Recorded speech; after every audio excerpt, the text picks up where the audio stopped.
அல்லேலூயா. கையை ஒசத்தி ஆமென் அல்லேலூயா அல்லேலூயா. ஆண்டவரே உமக்கு நன்றி ராஜா. தகப்பனே, மழையினும் பார்க்காம பனியினும் பார்க்காம அதிகாலை உடைய பிள்ளைகள் ஆர்வமாய் ஆயத்தமாகி ஆமென் உம்முடைய சமூகத்துக்கு வந்த மக்களை கர்த்தாவே நீர் வெறுமையாய் அனுப்பாமல் நிறைவோடு நீர் அனுப்புகிற தேவன் ஆண்டவரே. அதிகாலையில் யோசுவா கில்காலுக்கு போய் கர்த்தரே உம்முடைய நாமத்தை தொழுது கொண்டு ஆண்டவரே அவன் யுத்தத்துக்கு போகும்போது 31 ராஜாக்களையும் 7 ஜாதிகளையும் ஆண்டவரை யோசுவாவின் கையில் ஒப்பு கொடுத்தீர் ஆண்டவரே. யோசுவா ஆண்டவரை உம்மிடத்தில் பேசும்போது கர்த்தர் அந்த வார்த்தைக்கு செவி கொடுத்து சூரியனையும் சந்திரனையும் ஆண்டவரே நிப்பாட்டி வைத்தீர் ஆண்டவரே. அப்படியா எங்கள் கர்த்தாதி கர்த்தர் வானத்தையும் பூமியை உண்டாக்கின தேவன் அன்றைக்கு பர்த்தியமே குருடன் தாவீதே என தாவீதின் குமாரனே எனக்கு இறங்கும் என்று சொல்லும்போது கர்த்தர் நின்று அவன் கண்களை திறந்தீர் ஆண்டவரே. இந்த நாளிலே அருமையான பிள்ளைகள் கர்த்தாவே அநேக எதிர்பார்ப்போடு இருக்கிறார்கள். அநேக காரியங்களை உம்மிடத்தில் எதிர்பார்ப்போடு வந்திருக்கிறார்கள். கர்த்தரே உம்முடைய சமூகத்தில் வந்த மக்களை நிறைப்படுத்தி ஆசீர்வதித்து நீங்கள் நடத்தும்படியாக ஜெபிக்கிறேன். இவ்வளவு நேரம் அருமையான நம்முடைய மக்கள் ஆண்டவரை உம்மை துதித்தார்கள், ஆராதித்தார்கள், இசை வாசித்தார்கள். தேவனாய கர்த்தர் கூட இருந்தீங்க. இப்பொழுதும் ஆண்டவரே உம்முடைய வார்த்தைக்கு நேரம் அடிமைகளை ஒப்பு கொடுக்கிறோம். கர்த்தருடைய வார்த்தை உம்முடைய பிள்ளைகளுக்கு ஆசீர்வாதமாய் அமைவதா இயேசுவின் நாமத்தை கொண்டு ஜெபிக்கிறோம் பிதாவே. சரி, அப்படியே அமரலாம். கர்த்தர் நல்லவர். அல்லேலூயா சொல்லுங்க. அல்லேலூயா. நல்ல முன்னாடி இடம் கிடக்கு, நல்ல நவுண்டு உட்காருங்க. உயிருள்ள கிறிஸ்தவ வாழ்க்கையை நாம் வாழ வேண்டும். அல்லேலூயா. சரி, இந்த நாளில் நம்ம கர்த்தருடைய வார்த்தைக்கு நேராக நம்முடைய இருதயங்களை திருப்பலாம். உங்கள் கையில் இருக்கிற வேத புஸ்தகங்களை எல்லாருமே சொல்லும்போது வசனத்தை எடுத்து படிங்க. வாசிக்கும்போது கவனமாக நீங்கள் எழுதி வைங்க. அது உங்களுக்கு பின்காலத்தில் ரொம்ப ஆசீர்வாதமாக இருக்கும். அநேக பிள்ளைகள் எதிர்காலத்தை குறித்து ஒரு நம்பிக்கையற்ற தன்மையில் அக்கறை இல்லாமல் இருக்கிறாங்க. வாலிப பிள்ளைகள், வாலிபர்கள் முக்கியமாக ஆண்டுடைய பிள்ளைகள் கவனிக்கணும். எதிர்காலத்தை நோக்கி பிரயாணம் பண்ணுங்கள். அல்லேலூயா. கர்த்தருடைய பிள்ளைகளாகிய நம்ம ஏசாயா தீர்க்கதரிசன புஸ்தகம் 9ஆம் அதிகாரம் 6வது வசனம். ஏசாயா தீர்க்கதரிசன புஸ்தகம் 9ஆம் அதிகாரம் 6வது வசனம். நமக்கு ஒரு பாலகன் பிறந்தார், நமக்கு ஒரு பாலகன் பிறந்தார், நமக்கு ஒரு குமாரன் கொடுக்கப்பட்டார், நமக்கு ஒரு குமாரன் கொடுக்கப்பட்டார். கர்த்தத்துவம் அவர் தோளின் மேல் இருக்கும், கர்த்தத்துவம் அவர் தோள் மேல் இருக்கும். அவர் நாமம் அதிசயமானவர், அவர் நாமம் அதிசயமானவர். ஆலோசனை கர்த்தா, ஆலோசனை கர்த்தா, வல்லமையுள்ள தேவன், வல்லமையுள்ள தேவன், நித்திய பிதா, நித்திய பிதா, சமாதான பிரபு எனப்படும். சமாதான பிரபு எனப்படும். சரி, யார் அங்கிட்டு போகக்கூடாது. சின்ன தம்பிமார்கள்லாம் ஒரு இடத்துல உட்காருங்க. இந்த ஏசாயா தீர்க்கதரிசி 9ஆம் அதிகாரத்தில் இயேசு கிறிஸ்து கிமு 800 ஆண்டுகளுக்கு முன்பாக வாழ்ந்த ஒரு தேவனுடைய மனிதன். கிமு 780 800 ஆண்டுகளுக்கு முன்பாக வாழ்ந்த ஒரு தேவனுடைய மனுஷன். இவர் தன்னுடைய தீர்க்க தரிசனத்தினால இயேசு கிறிஸ்துனுடைய பிறப்பை எழுதுகிறத நம்ம பார்க்குறோம். நமக்கு ஒரு பாலகன் பிறந்தார், நமக்கு ஒரு குமாரன் கொடுக்கப்பட்டார், கர்த்தத்துவம் அவர் தோள் மேல் இருக்கும். கர்த்தத்துவம் அதான் இன்னைக்கு செய்தி. கர்த்தத்துவம் அவர் தோள் மேல் இருக்கும். கர்த்தத்துவம் அவர் தோள் மேல் இருக்கும்னா, அல்லேலூயா, ஆண்டுடைய பிள்ளைகளை, தோள் வலது கையே உங்கள் கையை, உங்கள் வலது கையை வச்சு உங்கள் தோளில் கை வச்சுக்குங்க. அல்லேலூயா, அல்லேலூயா. கர்த்தத்துவம் அவர் தோள் மேல் இருக்கும், அவர் நாமம் அதிசயம். சொல்லுங்க அல்லேலூயா. நல்லா கவனிங்க. கர்த்தத்துவம் என்று சொல்ற வார்த்தை ஆளுகை செய்கிறவர், ஆளுகை செய்கிறவர். அல்லேலூயா சொல்லுவோமா? நம்ம ஆண்டவர், அதாவது மற்ற புறஜாதி மக்களெல்லாம் அவர்கள் தேடுகிற விக்கிரக தேவர்களை என்ன சொல்றாங்க? கடவுளேன்னு சொல்றாங்க, இறைவனேன்னு சொல்றாங்க. நம்முடைய ஆண்டவரை மட்டும் நம்ம என்ன செய்யறோம்? கர்த்தர் என்று சொல்றோம். கர்த்தர். அதாவது கேரளா பகுதியில் பார்த்தீங்கன்னா பெந்தகோஸ்தைக்காரர்களும் கர்த்தர்னு சொல்லுவாங்க, ஆர்சிக்காரவங்களும் கர்த்தர் தான் சொல்லுவாங்க. நம்ம தமிழ்நாட்டில் தான் ரட்சிக்கப்பட்ட மக்கள் தான் கர்த்தர்னு சொல்லி என்ன செய்வாங்க? ஆண்டவரை மகிமைப்படுத்துவாங்க. மற்ற பெயர் கிறிஸ்தவர்கள் பார்த்தீங்கன்னா இயேசுவுக்கே புகழ்னு சொல்லி என்ன செய்வாங்க? மாற்றி சொல்லுவாங்க. அது ஆண்டவருடைய புகழ் தான். ஆனால் கர்த்தர்னு சொல்கிற வார்த்தை ரொம்ப முக்கியமானது. கர்த்தர்னு சொன்னால் அவர் நம்மை ஆளுகை செய்கிறவர். கர்த்தர். கர்த்தத்துவம் அவர் தோள் மேல் இருக்கும், அவர் நாமம் அதிசயம் அப்படின்னு வாசிக்கும். கர்த்தத்துவம் என்று சொன்னால் ஒரு அரசாங்கத்தை குறிக்குது. எதை குறிக்கிறது? ஒரு அரசாங்கத்தை குறிக்குது. இப்போ எப்படி நம்ம நாட்டு அரசாங்கத்துக்கு தேசத்தை ஆளக்கூடிய பொறுப்பு இருக்குதோ, அதுபோல கர்த்தர் நம்மளை ஆளக்கூடிய பொறுப்பு உள்ளவர் தான் கர்த்தர். கர்த்தத்துவம் அவர் தோள் மேல் இருக்கும், அவர் நாமம் அதிசயம். தேவ பிள்ளைகளே, இப்போ நம்ம அரசாங்கம் இருக்குது ஒரு தேசத்துக்கு அப்படின்னு சொன்னால், அந்த அரசாங்கம் ஜனங்களுடைய நலனுக்காக என்ன செய்வாங்க? நன்மையான காரியங்களை செய்வாங்க. ரோடு வசதி செஞ்சு கொடுப்பாங்க, லைட் வசதி செஞ்சு கொடுப்பாங்க. இப்படி சில சலுகைகளை அரசாங்கம் என்ன செய்யும்? ஜனங்களுக்கு செய்வாங்க. அடுத்தது, எதிரிகள் வந்து தேசத்தை பிடிக்க வரும்போது ஜனங்களை எதிரியின் கையில் பாதுகாப்பதற்காக நம்ம தேசத்தில் இருக்கிற அரசாங்கம் பாருங்க, நேவி, கோஸ்ட்கார்டு,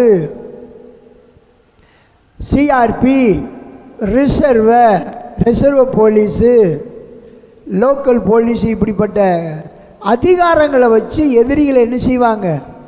எதிர்த்து நிற்பாங்க. அதே நேரத்தில் அரசாங்கத்துக்கு உட்படாம, அரசாங்கத்தின் ஆளுகைக்கு உட்படாம எதிர்த்து நின்றாலோ கலவரம் பண்ணாலோ அந்த அரசாங்கம் என்ன செய்யும்? பயங்கரமாக நடவடிக்கை எடுத்து தீவிரவாதம் பண்ணுறவங்கள என்ன செய்யும்? அடித்து அவர்களை நொறுக்கி ஒடுக்கி ஆளுகை செய்யும். அதே நேரத்தில் திருடர்களோ கொள்ளைக்காரர்களோ கடத்தல்காரர்களோ இருந்தாலும் அவர்களை பிடித்து அவர்களுக்கு ஏற்ற தண்டனை அரசாங்கம் என்ன செய்யும்? கொடுக்கும். அதுபோல தான் நம்முடைய ஆண்டவர் கர்த்தத்துவத்தை அவர் தோள் மேல் வைத்திருக்கிறார். அதனால தான் கர்த்தர். நம்மளுக்கு நன்மை செய்வார், நம்முடைய தேவைகளையும் அவர் நிறைவேற்றுவார். ஆண்டுடைய பிள்ளைகளை அதே நேரத்தில் நாம் உள்நாட்டு கலவரம் பண்ணால் நம்மளை அடித்து ஒடுக்கி ஆளுகையும் அவர் என்ன செய்வார் செய்வார். நம்ம குடும்பத்தில் நம்ம கர்த்தருக்கு விரோதமாக நடந்தோம்னா அவர் நம்மளை சிட்சித்து கண்டித்து திருத்துவார். எப்படி போலீஸ் திருத்துறதோ அதுபோல் நம்மளை என்ன செய்வாரா கண்டித்து சிட்சித்து நம்மளை திருத்துவார். அல்லேலூயா. ஆமாம், பூமிக்குரிய அரசாங்கத்தை பார்க்கிலும் பரலோகத்தின் அரசாங்கம் மேலானது. ஏன்னா பரலோகம்தான் என்ன செய்கிறது, ராஜாக்களை தள்ளி ராஜாக்களை ஏற்படுத்துகிறது. நேபுகாத்து நேச்சார் என்று சொல்லப்பட்ட ராஜாவை கர்த்தர் தான் அவனை ஏற்படுத்தினார். அவன் ஒரு சிறிய நாடு அந்த நாட்டை ஆண்டவர் பலப்படுத்தி நேபுகாத்து நேச்சாரை பலப்படுத்தி அவன் கையில் என்ன செஞ்சார்னா நிறைய நாடுகளை அவனுடைய கைகளில் ஒப்பு கொடுத்தார். அதில் இஸ்ரவேலும் ஒரு நாடு. அல்லேலூயா. அப்போ இஸ்ரவேல் தேசத்தையும் அவன் என்ன செஞ்சான், பிடித்து தேவாலயத்தெல்லாம் அடித்து நொறுக்கி ஜனங்களை சிறைப்படுத்தி கொண்டு போனான். ஏன்னா கர்த்தருக்கு விரோதமாக நடந்த தேசங்களை எல்லாம் அவன் கையில் ஒப்பு கொடுத்தார் ஆண்டவர். தேவ ஜனங்களாக இருந்தாலும் அவங்க கர்த்தருக்கு விரோதமாக நடந்ததுனால, தீர்க்கதரிசியுடைய வார்த்தைக்கு அவங்க கீழ்ப்படியாதனால கர்த்தர் நேபுகாத்து நேச்சாருடைய கையில் இஸ்ரவேல் தேசத்தை ஒப்பு கொடுத்தார். அசிரிய ராஜா கையிலையும் அதாவது பாபிலோன் ராஜாவாகிய நேபுகாத்து நேச்சாருடைய கையிலையும் கர்த்தர் ஒப்பு கொடுத்தார். அல்லேலூயா. அவன் என்ன செஞ்சான்னா, சில நாடுகளை அவன் பிடிச்சு நேபுகாத்து நேச்சாரை ஆளும்போது அவனுக்குள்ளே என்ன வந்தது, பெருமை வந்தது. நான் தான் என்னுடைய திறமையினால தான் இந்த காரியம்லாம் நடந்ததுன்னு சொல்லும்போது தான் கர்த்தர் நேபுகாத்து நேச்சாரையும் அவனுடைய குடும்பத்தையும் என்ன செஞ்சார், நிர்மூலம் பண்ணி அவன் கட்டின எல்லா பாபிலோன் அரண்மனைகளையும் அழித்து அவன் சேர்த்து வச்சிருக்கிற அந்தகாரத்தில் இருந்த பொக்கிஷத்தையும் ஒளிவிடத்தின் புதையலையும் கர்த்தரால் அபிஷேகம் பண்ணப்பட்ட கோரேஸ் ராஜாவின் கையில் ஒப்பு கொடுத்தார். கரங்களை தட்டுவோமா? கோரேஸ் ராஜாவின் கையில் ஒப்பு கொடுத்தார். அல்லேலூயா. ஆமென். கோரேஸ் ராஜாவின் கையில் ஒப்பு கொடுத்தையா. இவங்க இந்த வாலிபரில் இப்படி போய் ஒட்டுறாங்களே, என்ன ஏன் செவரோட ஒட்டுறிய? அல்லேலூயா. பாருங்க, எல்லாரும் முன்னாடி வாங்க. தம்பி முன்னாடி வாங்க, எல்லோரும் வாங்க, எல்லோரும் எழுந்துருங்க, கீழ்ப்பிடிங்க, வாங்க வாங்க வாங்க. உங்கள் பேரெலாம் சொல்ல மாட்டேன், இங்கே வாங்க, இங்கே முன்னாடி வாங்க, இப்படி வாங்க. நீங்கள் இருக்க வேண்டிய இங்கே இடம் வாங்க. அவங்களும் தான் எல்லோரும் தான். டே தம்பி வாப்பா, வாங்க, இங்கிட்டு வாங்க, கீழ்ப்பிடிங்க. இங்கிட்டு செவரை ஒட்டாதீங்க, செவருக்குள்ளே ஒட்டாமல் இப்படி வாங்க. ஆமாம் ஆமாம். இன்பையா அங்கே ஸ்கூல் நிர்வாகியாக இருக்கும்போது நாக்கை துருத்தி அதட்டுவாப்பில், இங்கே யாரையுமே அதட்ட மாட்டேங்க. அல்லேலூயா. அவங்க மட்டும் ஏன் செவரோடு ஒட்டுறாங்க? கருப்பாக இருக்கணுமா? அல்லேலூயா. நல்லா நல்லா முன்னாடி வாங்க எப்பவும். சரி, நல்லா கவனிங்க. அப்போ பூமிக்குரிய அரசாங்கத்தை பார்க்கிலும் மேலான அரசாங்கம் தான் பரலோக அரசாங்கம். கைதட்டுவோமா? இப்போ கர்த்தருக்கு விளக்கம் புரிஞ்சிச்சா? கர்த்தர்னு சொல்கிறதுக்கு நம்ம வாய் கூசுமா? கூசாமல் இருக்குமா? ஏன் கூசாமல் இருக்குன்னு? கர்த்தர்னா என்ன அர்த்தம்?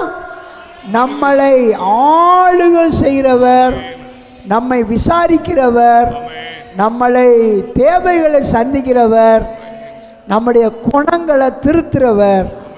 அல்லேலூயா. அரசாங்கம், மேலான அரசாங்கம் தான் கர்த்தத்துவம். அப்போ கர்த்தத்துவம் அவருடைய தோள் மேலே என்ன செய்யும்? இருக்கும். நம்மளை ஆளுகிற, நம்மளை எல்லாரையும் அதை குறித்து தான் பார்க்க போகிறோம். நம்மை ஆளுகிற அந்த பாரத்தை கர்த்தர் தோல் மேல என்ன செஞ்சிருக்கிறாரு? வைத்திருக்கிறாரு. சொல்லுங்க அல்லேலூயா. புரியுது? அல்லேலூயா சொல்லுங்க. அல்லேலூயா. அப்போ ஆண்டவருடைய பிள்ளைகள் இன்னைக்கு நல்லா கவனிக்க போகிறது என்னன்னா, கர்த்தருடைய கர்த்தத்துவம், கர்த்தருடைய தோல். சொல்லுங்க, நீ செய்தியின் தலைப்பு என்ன? கர்த்தருடைய தோல். கர்த்தருடைய தோல். சொல்லுங்க அல்லேலூயா. சரி, 1 சாமுவேல் 10ஆம் அதிகாரம் 23வது வசனம். 1 சாமுவேல் 10ஆம் அதிகாரம் 23வது வசனம். அப்பொழுது அவர்கள் ஓடி அங்கே இருந்து அவனை அழைத்து கொண்டு வந்தார்கள். அங்கே இருந்து சவுல் என்ற வாலிபனை இஸ்ரவேலுக்கு ராஜாவாக ஏற்படுத்துவதற்கு அவனை அழைத்து கொண்டு வந்தார்கள். அவன் ஜனங்கள் நடுவே வந்து நின்றபோது, பாருங்க, சவுல் வந்து இப்போ ஜனங்கள் நடுவிலே வந்து அவன் நின்ற போது எல்லா ஜனங்களும் அவன் தோளுக்கு கீழா இருக்கத்தக்க எல்லா ஜனங்களும் சவுல் என்ற அந்த மனிதனை கர்த்தர் ராஜாவாக தெரிந்து கொண்டார். ஆனா எல்லா மனிதருக்கும் அவன் சென்டரில் நிற்கிறான். எல்லா இஸ்ரவேலர்களும் அவன் தோளுக்கு கீழே நின்றாங்களாம். உயரமுள்ளவனாயிருந்தான். அல்லேலூயா சொல்லுவோமா?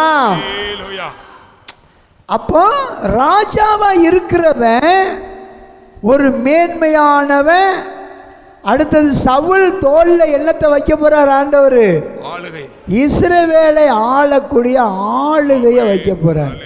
சொல்லுங்க, எல்லாரும் என்ன செஞ்சாங்களாம்? சவுலின் தோளுக்கு கீழே நின்றாங்க. எல்லா ஜனங்களை பார்க்கலாம் வளர்த்தியா இருந்தான். எல்லா ஜனங்களை பார்க்கலாம் அவன் வளர்த்தியா இருந்தான்.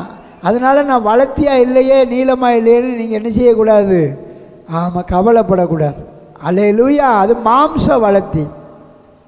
அப்போ ஆண்டவருடைய பிள்ளைகளை, நம்முடைய ஆண்டவர் நம்மை ஆளக்கூடிய கர்த்தத்துவத்தை அவர் தோல் மேல் வைத்திருக்கிறதுனால அவருடைய பேர் என்னது? கர்த்தர். சொல்லுங்க அல்லேலூயா. கர்த்தர். இங்கே தான் பிரித்து வச்சிருக்கிறாங்க. அது அந்த பெயர் கிறிஸ்தவ மக்கள் என்ன செஞ்சுருக்காங்க? கர்த்தர்னு சொன்னால் பெந்தகோஸ்துக்காரவங்க தான் சொல்லுவாங்கன்னு சொல்லி மக்களை குருடாக்கி வச்சுருக்காங்க. அப்படி இல்லை. கேரளா பகுதியில் பார்த்தீங்கன்னா எல்லா கிறிஸ்தவர்களும், பெயர் கிறிஸ்தவர்களும் ஆவிக்குரிய கிறிஸ்தவர்களும் என்ன சொல்லுவாங்க தெரியுமா? ஆமாம், எண்ட கர்த்தாவே சொல்லுவாங்க. எண்ட கர்த்தாவே. ஆமென். அப்போ ஆண்டவருடைய பிள்ளைகளாகிய நம்ம கர்த்தர்னு சொல்றதுக்கு எப்படி இருக்கணும்? அல்லேலூயா. நம்ம வாய் அகலமா திறக்கணும். ஆமென். புரியுதா? இப்ப ஏசாயா 9ஆம் அதிகாரத்துக்கு வாங்க. கர்த்தர்னு சொல்ற வார்த்தைக்கு நம்ம அடுத்து தொடர்ந்து பார்க்க போறோம். பாசிங்க 6வது வசனம் 7வது வசனம். நமக்கு ஒரு பாலகன் பிறந்தார். நமக்கு ஒரு பாலகன் பிறந்தார். நமக்கு ஒரு குமாரன் கொடுக்கப்பட்டார். கர்த்தத்துவம் அவர் தோளின் மேல் இருக்கும். போதும். கர்த்தத்துவம், நம்மளை ஆளக்கூடிய அதிகாரமும் வல்லமையும் யாருடைய தோள் மேல் இருக்கும்? கர்த்தருடைய தோள் மேல் இருக்கு. இப்ப 7வது வசனம். தாவீதின் சிங்காசனத்தையும், கவனிங்க, தாவீதின் சிங்காசனத்தையும் அவருடைய ராஜ்யத்தையும் அவர் திடப்படுத்தி. பாத்தீங்களா? தாவீதின் சிங்காசனத்தையும் அவனுடைய ராஜ்யத்தையும் அவர் திடப்படுத்தி. அவர் தான் இயேசு. அதை இது முதற்கொண்டு என்றென்றைக்கும் நியாயத்தினாலும் நீதியினாலும் நிலைப்படுத்தும்படிக்கு அவருடைய கர்த்தத்துவத்தின் பெருக்கத்துக்கும் அதன் சமாதானத்துக்கும் முடிவில்லை. கர்த்தருடைய வைராக்கியம் இதை செய்யும். கர்த்தத்துவத்தின் பெருக்கத்துக்கும். கர்த்தர் நம்மளை ஆள, நம்மளை அரசாட்சி செய்ய தேவ பிள்ளைகளை நம்மளை விட்டு கொடுத்தோம்னா அதனுடைய ஆசீர்வாதம் பெரிதாக இருக்கும். இன்னைக்கு கர்த்தருடைய ஜனங்கள் பாருங்க, கர்த்தருடைய வார்த்தையை சொன்னாலும் கேட்டாலும் கர்த்தரை ஆள்றதுக்கு தன்னை விட்டு கொடுக்கறதில்ல. கர்த்தர் அவர்களை ஆண்டு அவருடைய கட்டளைகளபடி நீதியின்படி அவர்களை நடத்துவதற்கு ஜனங்கள் என்ன செய்யறதில்ல, ஆளுகைக்கு உட்படுறதில்ல. சொல்லுங்க அல்லேலூயா. ஆளுகைக்கு உட்படாம அவங்க இஷ்டப்படி வாழ்ந்துட்டு ஏதாச்சும் ஒரு பிரச்சனை வந்தா என்ன சொல்லிடுவாங்க, கர்த்தரை தான் தேடினேன், அவர் எனக்கு உதவி செய்யலை. இப்போ அரசாங்க சட்டத்தின்படி சில உரிமைகள் இருக்கு. என்ன உரிமைகள் இருக்கு? ஸ்மார்ட் கார்டு, கோப்பங்கார்டு, அடுத்தது ஆதார் கார்டு, அடுத்தது வண்டி ஓட்டணும்னா லைசன்ஸ் எடுக்கணும், வண்டி காரு வாங்கினா அதுக்கு ஆர்டிஓ அந்த அதுக்குண்டான காரியங்கள்லாம் செய்யணும், ரோடு டாக்ஸி கட்டணும். அல்லேலூயா. இதெல்லாம் செய்யாமல் நம்ம இருந்தோம்னா கவர்மெண்ட் என்ன செய்யும், நம்மளை கேள்வி கேட்கும், பலவிதமான கிளாஸ் கேள்வியை கேட்டு நம்மளை பயமுறுத்துவாங்க. ஆமென். அதனால் அரசாங்க சம்பந்தப்பட்ட காரியங்கள் சட்டதிட்டங்களுக்கு எப்படி ஜனங்கள் கீழ்ப்படிந்து நடக்கிறாங்களோ அதுபோல் கர்த்தருடைய கர்த்தத்துவத்தின் அந்த தேவனுடைய சத்தியத்தினுடைய ஒழுங்குமுறைக்கு என்ன செய்யணும், கீழ்ப்படியணும். கீழ்ப்படிஞ்சு நடந்தா கர்த்தர் நம்மளை மேல்படிக்க என்ன செய்வார், கொண்டு ஒரு சபைக்கு வர்றது முக்கியம் இல்லை, தேவனுடைய வார்த்தையை கேட்டு அதன்படி என்ன செய்யணும், நடக்கணும். இல்லைவிட்டா ஆண்டவர் கர்த்தருடைய ஆவியானவர் கண்டிப்பார். இப்போ தம்பிமார்களை சொன்னால் முன்ன வாங்க சொன்னால் எந்திரிச்சு வந்துட்டாங்க நல்ல பிள்ளைய. இப்போ ஆவியானவர் நம்மளை ஒழுங்குபடுத்துவார். ஏதோ வந்தோம் போனோம்னு நம்மளை விட மாட்டார். சொல்லுங்க அல்லேலூயா. அப்போ இன்னைக்கு நம்ம பார்க்க போகிறது கர்த்தருடைய தோல். சொல்லுங்க கர்த்தருடைய தோல். சொல்லுங்க வாயை தெரிஞ்சு சொல்லுங்க, தாள் இல்லை தோல். அல்லேலூயா. அது தோல்லையும் ரெண்டு இருக்குது. தொல் அப்படின்னு போட்டால் ஒரு சுழி, தோல்னு போட்டால் ரெண்டு சுழி. புரியுதா? ஆமாம், ரெண்டு சுழி போட்டு தானா போட்டு ஒரு துணை எழுத்து என்ன செய்யணும், போடணும். தோல் ஒரு சுழி போட்டால் தொல். அல்லேலூயா. புரியுதா? நீங்கள் படித்தவங்க அதனால சொல்ல வேண்டியதில்லை. தோல் கர்த்தருடைய தோல். சரி, தோள்களில் நம்ம என்னென்ன காரியங்கள் இருக்குன்னு பார்த்து அதனுடைய ஆசீர்வாதத்தை நம்ம பெற்றுக்கொள்வோம். முதலாவது, தோள்களில் அப்பமும் தண்ணீரும். அப்பமும் தண்ணீரும். தோள்களில் என்ன இருக்குது? அப்பமும் தண்ணீரும்.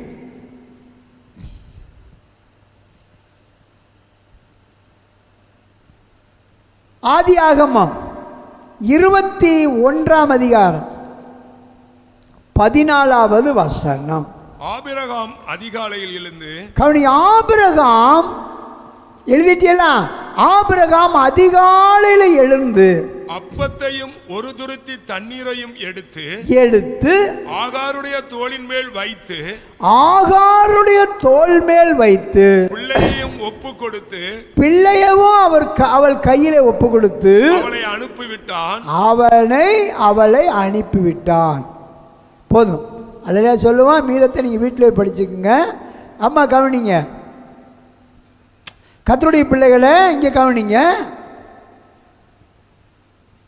ஆபிரகாம் அதிகாலையில் எழுந்து அப்பத்தை ஒரு துருத்தி தண்ணீரையும் ஒரு துருத்தி தண்ணீரையும் எடுத்து ஆகாருடைய தோள்கள் மேல் வைத்து பிள்ளையை என்ன செஞ்சாரா, ஒப்பு கொடுத்து அவளை அனுப்பிவிட்டான்.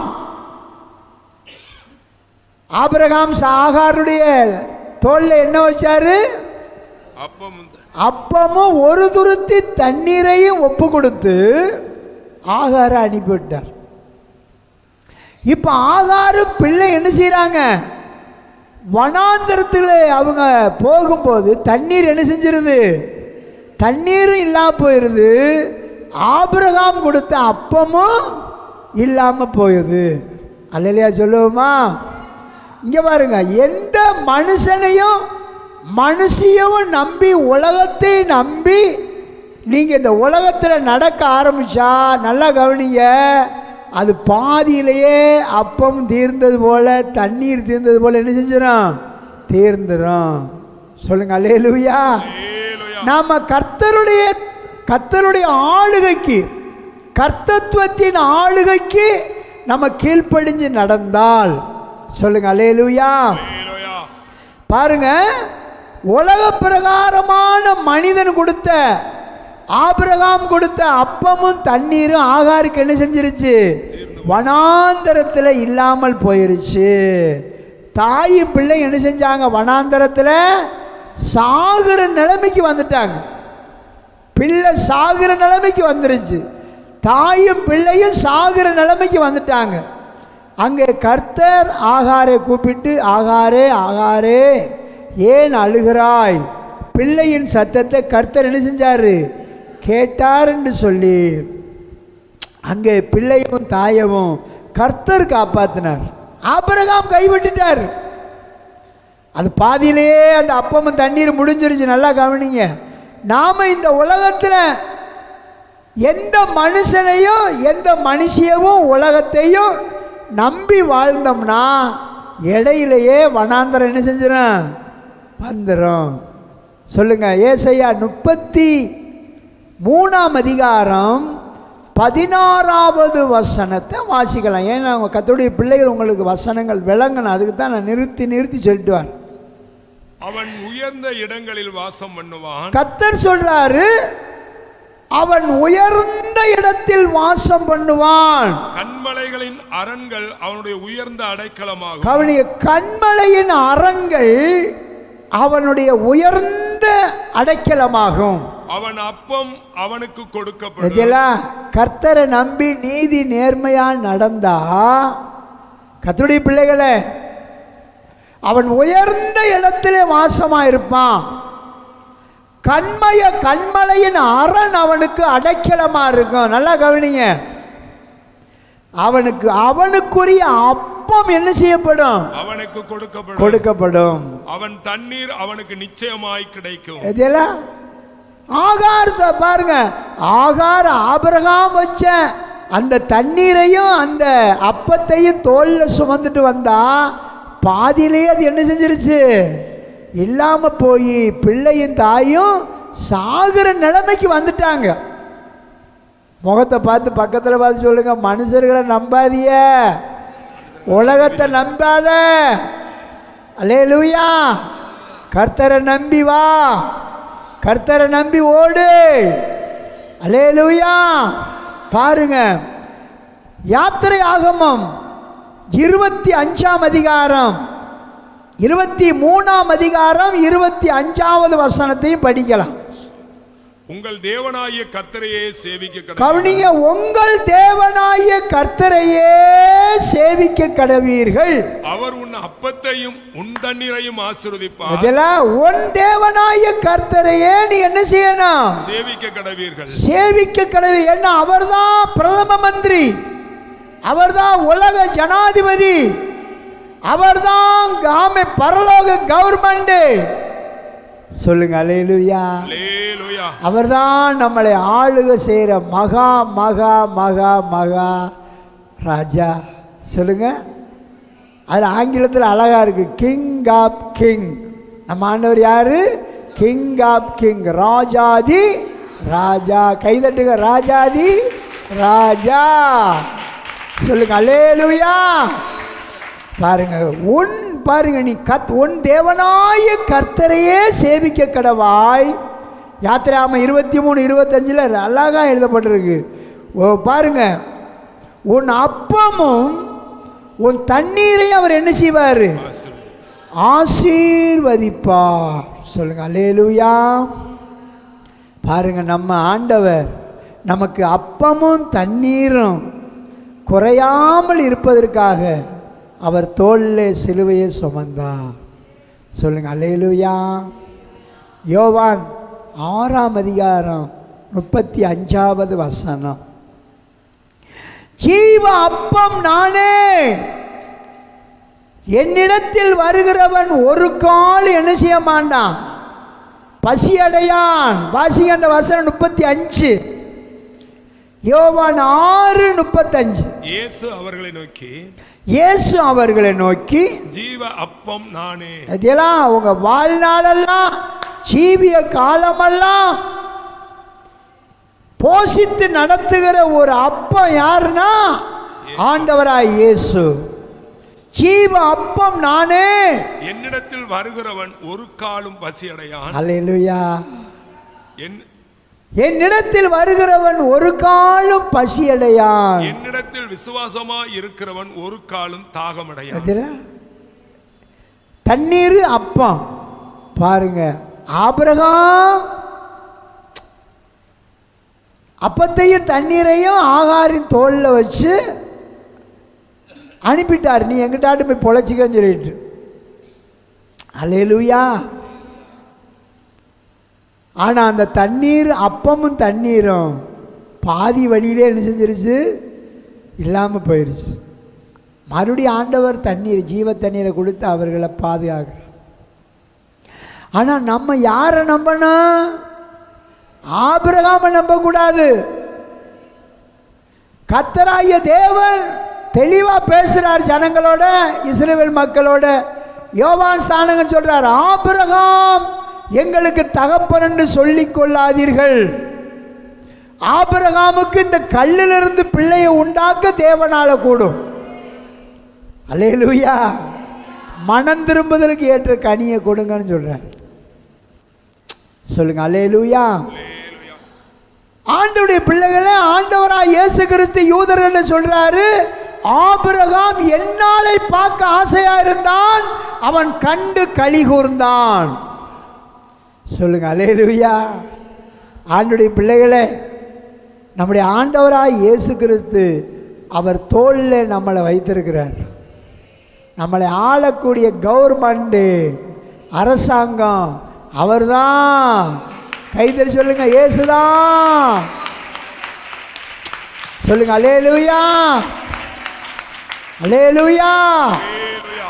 அதனாலதான் நம்ம ஐயா பெருக்மான் ஐயா நிறைய பாடல் பாடியிருக்காங்க. அதில் பார்த்தீங்கன்னா, இயேசு ராஜா வந்திருக்கிறார், ராஜா தி ராஜாவை கொண்டாடுவோம், நாள்தோறும் துதிபாடி கொண்டாடு. அதனால தான் இன்றைக்கி அடிமட்டத்தில் இருந்தவர் இன்றைக்கி அரசனை போல் என்ன செய்கிறாரு, உலக நாடுகளே வியக்கத்தக்கதான பாடல்களை ஆண்டவர் கொடுத்து இன்றைக்கி ஆசிர்வாதம். எல்லாம் நிறைய பாசைகள், இந்தியில், மலையாளத்தில், கன்னடத்தில்.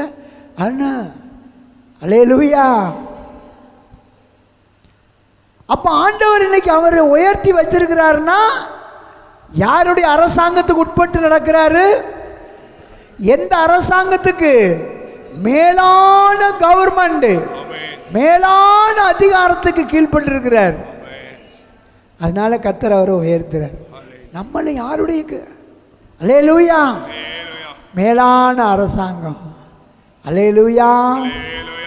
அப்ப இன்றைக்கு நம்ம பார்த்தது என்னன்னா, அப்பமும் தண்ணீரும் அவர் தோள் மேல் இருக்கிறது.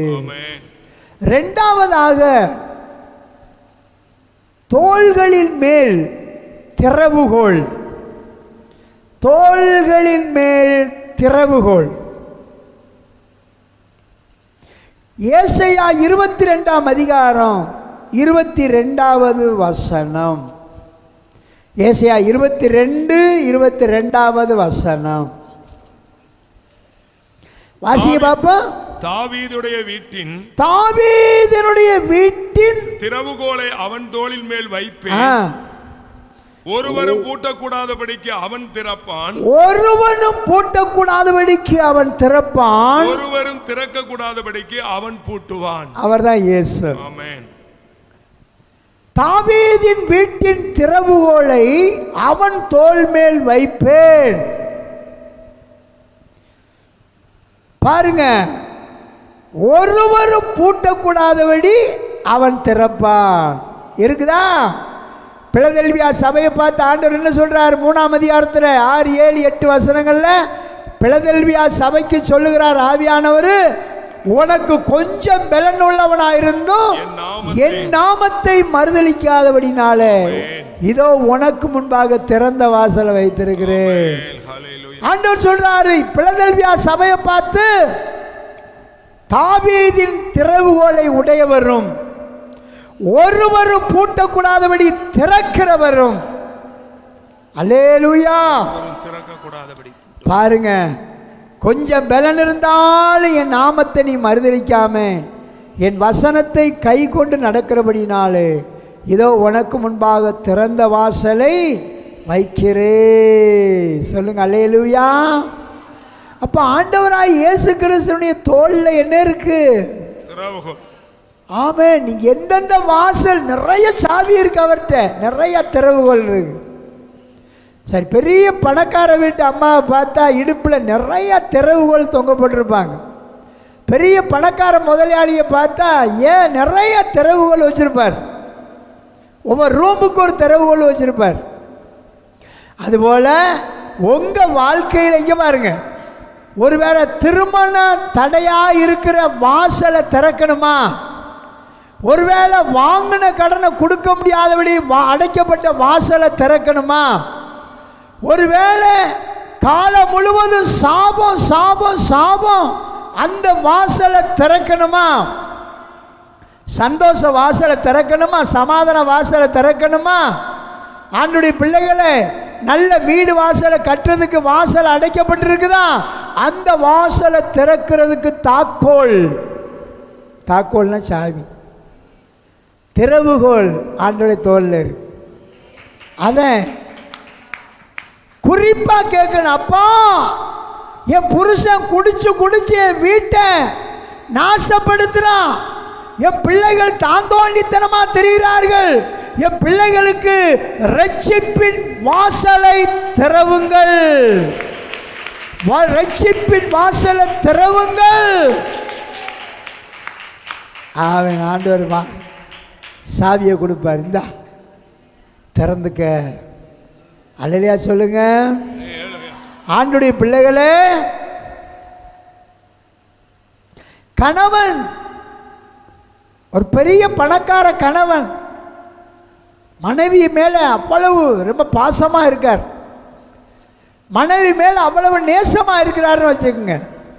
அவர் என்ன செய்யறாரு? ஒரு பெரிய பங்களாவை கட்டுறார், மாளிகையை, தன் மனைவியின் மேலே வச்சிருக்கிற பாசத்தினால். அந்த பெரிய மாளிகை கட்டி அதை சுற்றிலும் காம்பவுண்டு சுவர் எடுத்து அந்த காம்பவுண்டுக்கு முன்னாடி என்ன செய்கிறாரு?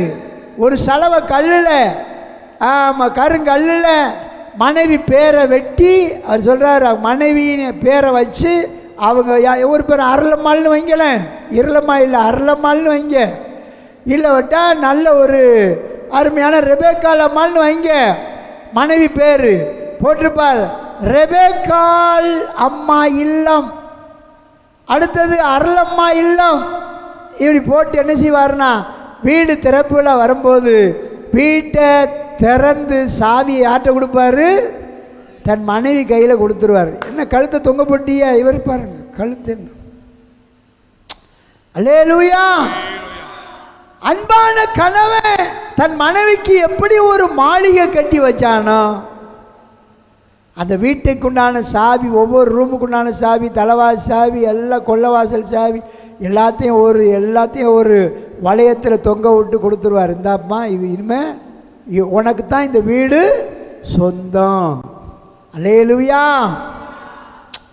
ஆமென். அதுபோல தான் நம்முடைய பரம தகப்பன் தம்முடைய குமாரனாகிய இயேசுவை நமக்கு மணவாளனாக தந்திருக்கிறார்.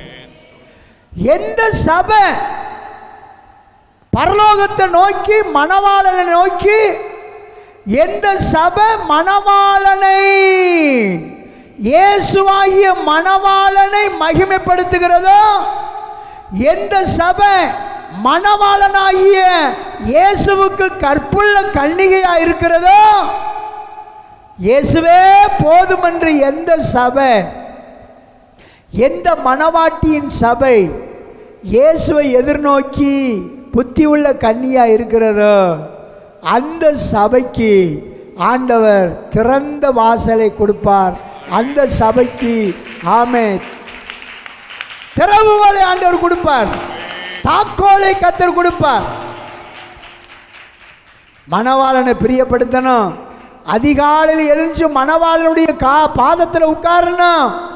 இரவு நேரத்தில் ஆண்டவருடைய பாதத்தில் உட்காரணும்.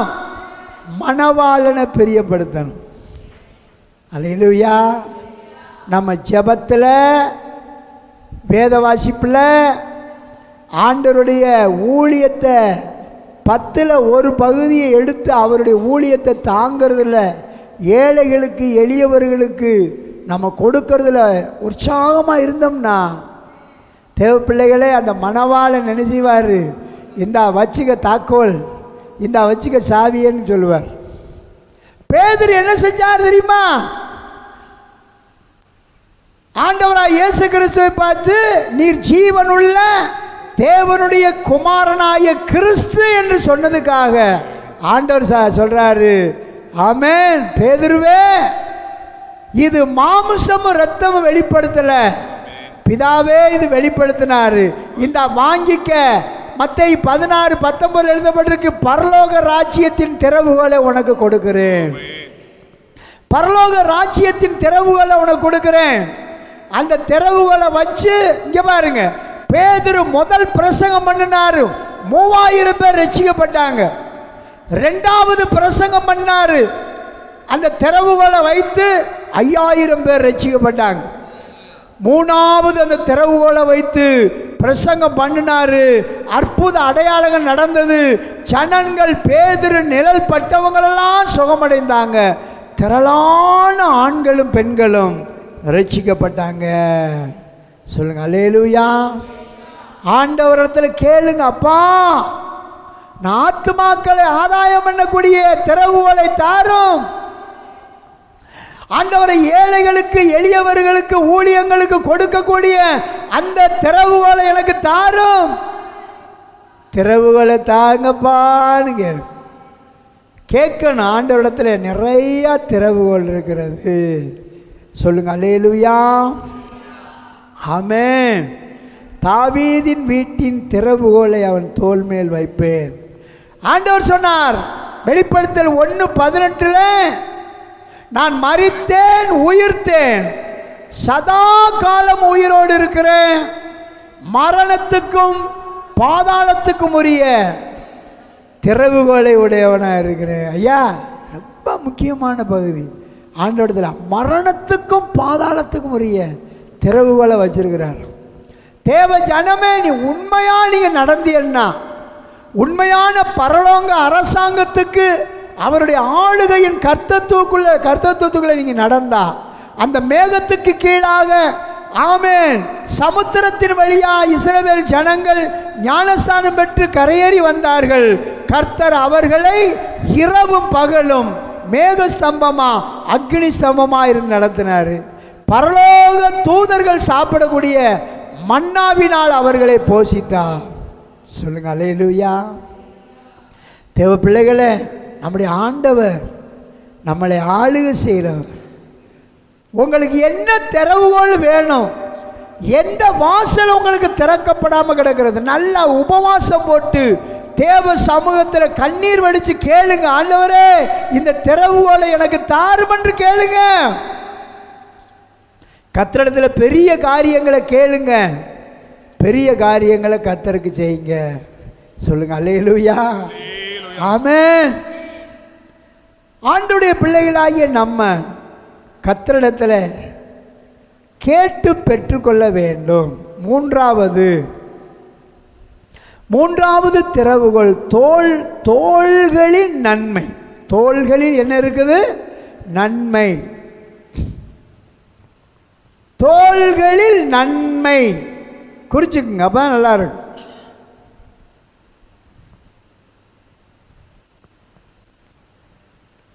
தோள்களில் நன்மை. முதல்ல என்ன பார்த்தா? தோல்ல அப்பமும் தண்ணீர். ரெண்டாவது என்ன பார்த்தா? தோள்களை திறவுகோல். மூணாவது என்ன பார்க்குறோம்? தோள்களில் நன்மை. தோள்களில் நன்மை. சரி, இப்போ படிக்கலாமா? ஆதியாகமம் 24 அதிகாரம் 15வது வசனம். அவன் இப்படி சொல்லி முடிக்கும் முன்னே இப்படி எலியேசர் ஜெபம் பண்ணி முடிக்கும் முன்னே இதோ ஆபிரகாமுடைய சகோதரனாகிய நாகோரின் மனைவி, கவனிங்க, ஆபிரகாமின் சகோதரனாகிய நாகோரின் மனைவி மில்காளுடைய குமாரனாய் இருக்கிற பெத்துவேலுக்கு பிறந்த, பில்காலின் குமாரனாய் இருக்கிற பெத்துவேலுக்கு பிறந்த ரெபெக்காள் குடத்தை தோள் மேல் வைத்துக் கொண்டு புறப்பட்டு வந்தாள். ரெபெக்காள் என்ன செஞ்சாலாம்? வீட்டில இருந்து தோள் மேல் குடத்தை, தோல் மேல குடத்தை வைத்து கொண்டு புறப்பட்டு வந்தாள். அல்லேலூயா சொல்லுவோமா? அல்லேலூயா. ஆமென். அவ தோல்ல இருந்த குடம் நன்மை செய்தது, நன்மை செய்தது. அல்லேலூயா. அவ என்ன செஞ்சா? துறவுக்குள்ள இறங்கி தண்ணீரை அள்ளிக்கொண்டு, குடத்தில் அள்ளிக்கொண்டு அந்த ஊற்று துறவுல வெளியேறி வரும்போது, ஏன் பாருங்க, ஆபிரகாமின் வேலைக்காரனாகிய எங்க பாருங்க எலியேசர் ஓடி போய் அவள்கிட்ட என்ன கேட்குறான்? தண்ணி கேட்குறான். எனக்கு தாகத்துக்கு என்ன செய்? அவர் என்ன ஜெபம் பண்ணார் எலியேசரு? இந்த துறவுல தண்ணி எடுக்க வர்ற இந்த ஊரில் உள்ள கன்னி பெண்கள் தண்ணி அள்ளிட்டு வரும்போது நான் போய் கொஞ்சம் தண்ணி கேட்பேன் தாகத்துக்கு. அவன் எனக்கு குடிக்க தண்ணியும் கொடுத்து, என்னை ஒட்டகங்களுக்கு தண்ணி கொடுத்து, என்னோடு வந்த 10 ஊழியக்காரர்களுக்கு என்ன செய்யணும்? 10 ஒட்டகங்களுக்கு தண்ணி கொடுக்கணும். அந்த ஒட்டகத்தில் வந்த 10 பேருக்கு என்ன செய்யணும்? தண்ணி கொடுக்க. அவதான் என் எஜமானுக்கு ஏற்படுத்தப்பட்ட மணவாட்டின்னு சொல்லி ஒரு ஜெபம் பண்ணி முடிச்சிட்டார். ஜெபம் பண்ணி முடிக்கிற போது அப்படித்தானே எழுதியிருக்கு. ஜெபம் பண்ணி முடிக்கிற போது ரெபெக்காள் எப்படி வர்றா? குடத்தை தோல்ல சுமந்துக்கிட்டு வர்றா. அல்லேலூயா சொல்லுவோமா? இப்போ அவ தண்ணி எடுத்துட்டு துறவு விட்டு வரும்போது எலியேசர், ஆபிரகாமுடைய வேலைக்காரனா எலியேசர் ஓடி போய் என்ன செய்ய? எனக்கு கொஞ்சம் தாகத்துக்கு தண்ணிந்தா. அல்லேலூயா. அவ என்ன செய்யறா? உடனே தோல்ல இருந்து குடத்தை இறக்கி, நீ உங்களுக்கு தெரிஞ்ச வசனம், குடத்தை இறக்கி குடியும் பண்ண ஆண்டவரேன்னு சொல்லி கொடுத்துட்டு என்ன செய்யறா பாருங்க, அந்த மீத இருந்த தண்ணியில தொட்டியில ஊத்திட்டு, ஆண்டவனே உங்களுடைய ஒட்டகங்களுக்கு நான் என்ன செய்வேன்? சரி, ஒட்டகம் எத்தனை லிட்டர் தண்ணி குடிக்கும்? ஒட்டகம் எத்தனை லிட்டர் தண்ணி குடிக்கும்? சுமார் என்ன செய்யும்? அது குடிக்க ஆரம்பிச்சிருச்சுன்னா 5-6 குடம் என்ன செய்யும்? தண்ணியை குடிக்கும். ஒரு நேரம் தண்ணி குடித்தா 6 மாதம் என்ன செய்யாது? அதுக்கு தாகம் எடுக்காது. ஏன்னா வனாந்தரத்தில் பிரயாணம் பண்ணுறது. அப்போ இந்த 10 ஒட்டகத்துக்கு, ஒரு ஒட்டகத்துக்கு 5 குடம்னா 10 ஒட்டகத்துக்கு சொல்லுங்க, 5 10 50 குடம். இனிமே 10 ஊழியக்காரங்களுக்கு என்ன செய்யணும்? கொடுங்க. இவ குடம் இருக்குது பாருங்க, தோல்ல இருந்த குடம், அவ குடும்பத்துக்கு மட்டும் நன்மை செய்யல, மற்ற வந்த மனிதர்களுக்கும் ஒட்டகங்களுக்கும் நன்மை செய்தா. உங்கள்ட இருக்கிற அந்த நன்மைகள், ஆசீர்வாதம் உங்களுக்கே, எனக்கு, என் குடும்பத்துக்கே தவளை மாதிரி எனக்கு எனக்கு எனக்கு எனக்குன்னு சொல்லி இந்த மழை காலத்தில் கத்து பாருங்க, எனக்கு எனக்கு எனக்கு எனக்குன்னு சொல்லிட்டு பூரா ஓடுற எறும்பையெல்லாம் தின்னுட்டு வயிறு வடித்து செத்து போயிருமா. புரியுதா? அப்போ இந்த ரெபெக்காள் தோல்ல வச்சிருந்த குடம் நன்மை செய்கிற குடம், நன்மை செய்கிற குடம். புரியுதா? பால்ராஜ் கிருபையை விளங்குதா? அவ ரெபெக்காள் தோல்ல வச்சிருந்த குடம் என்ன குடம்? உங்களுக்கு கொடுக்கப்பட்ட உங்க தோல்ல இருக்கிற ஆசீர்வாதம், வருமானம் எல்லாம் உங்களுக்குரியது மட்டுமல்ல, அது ஏழைகளுக்குரியது, திக்கற்றவர்களுக்குரியது, கர்த்தருடைய சபைக்குரியது. பவுந்து பாருங்க, அவன் இறைச்சா இறைச்சா இறைச்சா இறைச்சா துறவுக்குள்ள இறங்கி தண்ணி எடுத்துட்டு வரணும். தோல்ல போய் இங்கே பாருங்க, தண்ணி அள்ளணும், அதில் இருந்து மணி குடத்தை தூக்கிட்டு என்ன செய்யணும்? வந்து ஊற்றணும். எவ்வளவு பாருங்க, 50-60 குடம் தண்ணி அள்ளணும். குணம் இல்லாதவன் ஓடுகாலின்னு வச்சுக்கோங்க, எரிச்சப்படுறவன்னு வச்சுக்கோங்க. அல்லேலூயா. இந்த பிச்சைக்கார பையன் நம்மள்கிட்ட தான் வந்து தர்மம் கேட்குறான்னு ஒரு கை அள்ளி போடுற அந்த கஞ்சாம்பட்டி ஆளா இருந்தா சொல்லுங்க. அல்லேலூயா. அவ சோர்வடையவே இல்லை. சொல்லுங்க. அல்லேலூயா. அதனுடைய பலன் என்ன தெரியுமா? தண்ணி அள்ளி முடிஞ்சு. இவன் என்னமா எலியேசர் எதையும் விசாரிக்கல, உடனே பைய திறந்தான். பைய திறந்து ஒவ்வொரு காதுக்கும் அரைச்சேக்கால், ஆமாம், ஒரு சேக்கால், ஒரு நம்மளுக்கு ஒரு பவன் வந்து 8 கிராம், ஒரு சேக்கால்னு சொன்னால் 11 கிராம். சொல்லுங்க. ஒரு சேக்கால்னு சொன்னால் 11 கிராம். அரைச்சேக்கால் 2 கம்மல் எடுத்து கழுத்தில் மாட்டினான். அதனால எல்லாம் எடுத்து மாட்டிக்கிட்டு தெரியாது, ஏதோ ஒரு ஓட்டக்காதாக இருந்தால் ஒரு சின்ன கம்மலை போடுங்க, மூலி மாதிரி தெரியாம. அல்லேலூயா. ஆமென். அதுக்கு பிறகு கேட்குறான், நீ யாரு மக இவ்வளவு ஆர்வமா இருக்கே? யாரு? அவன் சொல்கிறான், பில்காலிக்கு பெற்ற, நாகோருக்கு பெற்ற, பில்காலுக்கு பெற்றவன் வரலாறே சொல்லி முடிச்சுன்னு சொல்கிறான். நான் இன்னாரு மக அப்படின்னு சொல்கிறான். அது எழுதப்படுறது. உடனே சொல்கிறார், அவன் எலியேசர் கேட்குற, உங்கள் வீட்டில் நாங்கள் இன்றைக்கி ராத்தாங்களாமா? அவன் சொல்கிறான், ஐயா எங்கள் வீடு பெரிய வீடு, எங்கள் வீடு பெரிய, இன்னைக்கு ஜனங்க பெரிய வீடு கட்டினாலும் ஊழியக்காரன் தங்கிறதுக்கு இடம் என்ன செய்யறது இல்லை, கொடுக்குறது. கட்டும்போது சொல்கிறது, இது ஊழியக்காரங்களுக்கு தான் தங்க வைக்கிறது. கட்டி முடிஞ்ச உடனே எங்களுக்கு என்ன செய்ய மாட்டேங்குது, எங்களுக்கு நிறைய பேர் சொல்லி நான் ஏமாந்துருக்கிறேன். ஆனால் சில குடும்பம் இருக்கிறாங்க, ஊழியக்காரன் தங்க வைக்கணுமையான்னு சொன்னால் உடனே பிள்ளைகளை அதை ஒழுங்கு பண்ணி கொடுப்பாங்க. அல்லையா சொல்லுவோமா? கட்டும்போது விசுவாசிகள் சொல்லுவாங்க, இந்த ரூம்பு ஊழியக்காரவங்களுக்கு, மொட்டை மாடியில் ஒரு ரூம்பு ஊழியக்காரவங்களுக்கு, இப்படியே சொல்லிட்டு கட்டி முடிஞ்சு பிரதிஷ்டை பண்ணி கொஞ்ச நாளைக்குல பார்த்தா மூஞ்சி மரம் எப்படி மாறிடும், பணந்தூர் மாதிரி ஆயிருப்பாங்க. இதுக்கா நாங்கள் கட்டுனோம்? அல்லே எத்தனை நாள் அந்த வீட்டில் வாசம் பண்ண போகிறாய்?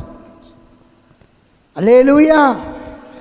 எத்தனை நாள் அந்த வீட்டை கட்டி பிடிச்சி நீ ஆள போற? காயமே பொய்யடா, காத்தடிச்ச பையடா, பையிலிருந்து காத்து போச்சுன்னா எங்கடா தூக்குடா? சொல்லுங்க. அல்லேலூயா. பாருங்க, இந்த ரெபேக்காள் சொல்றா, எங்க வீடு பெரிய வீடு, அடுத்து நீங்க தங்கலாம், அடுத்தது ஒட்டகங்களுக்கு தேவையான உணவு என்ன செய்யுது, புல்லுலாம் இருக்கு, தண்ணீர் இருக்கு, வாங்க. கூட்டிட்டு போகும்போது ஓடுறா வீட்டுக்கு. வீட்டுக்கு போனால் கழுத்தில் என்ன கிடக்கு, கையில் என்ன கிடக்கு, 10 பவன் 10 சேக்கால், 10 சேக்கால் எடையுள்ள காப்பு கிடக்குது. இப்படி போறா. என்னடா அங்கே லாபான் ஓடி வர்றான். லாபான் ஓடி வந்து, என்ன ரெபேக்காள், என்ன ஆச்சு, என்ன ஆச்சு, என்ன ஆச்சுன்னு, இது என்ன, இது என்ன, இந்த மாதிரி விளப்பா வந்தோம். நம்ம மாமாவாம்பில் ஆபிரகாம் அவருடைய வேலைக்காரர் வந்தார், வந்து நான் தண்ணி தான் கொடுத்தேன், முதல்ல இப்படி கொடுத்தாரு, இந்த வந்திருக்காரு பாருங்க. பார்த்தா ஒரு படப்பட்டாலும் என்ன செஞ்சுருக்கு, வந்திருக்கு. 10 ஒட்டகம், 10 வேலைக்காரவங்க, இங்கே தலைவராக எலியேசர் வந்திருக்கிறார். வந்த உடனே அவங்க வெளியே நின்றுக்கிட்டே இருக்கிறாங்க. லாபான் ஓடி போய், என்ன நின்றுக்கிட்டு இருக்கிறிய, கர்த்தரால் ஆசீர்வதிக்கப்பட்டவங்களே உள்ள வாங்கன்னு சொல்லி. அல்லேலூயா. அவ தாராளமான குணம் பாருங்க. ஈசாக்கு என்கிற, ஈசாக்குன்னு சொல்ற ஜமீன்தார், பெரிய ஜமீன்தாருடைய மகன் ஈசாக்கு, பெரிய ஐஸ்வர்ய சீமாட்டிக்கு பிறந்த ஈசாக்கு. அல்லேலூயா. ஆபிரகாமும் சாராளும் காத்திருந்து வாக்குத்தத்தம் பண்ணப்பட்ட அந்த சுதந்திரத்தை பெற்று கொண்ட ஈசாக்கு, ஈசாக்கு என்ற மனிதன் பெரிய சொத்து சுகம், ஆடு மாடுகளுக்கு சொந்தக்காரன். சொல்லுங்க. அல்லேலூயா. அப்பேற்பட்ட குணமுள்ள ஜெபம் பண்ற மனுஷனுக்கு நல்ல புருஷன் அவளுக்கு கிடைத்தான். யாருக்கு? நல்ல புருஷன். அல்லேலூயா.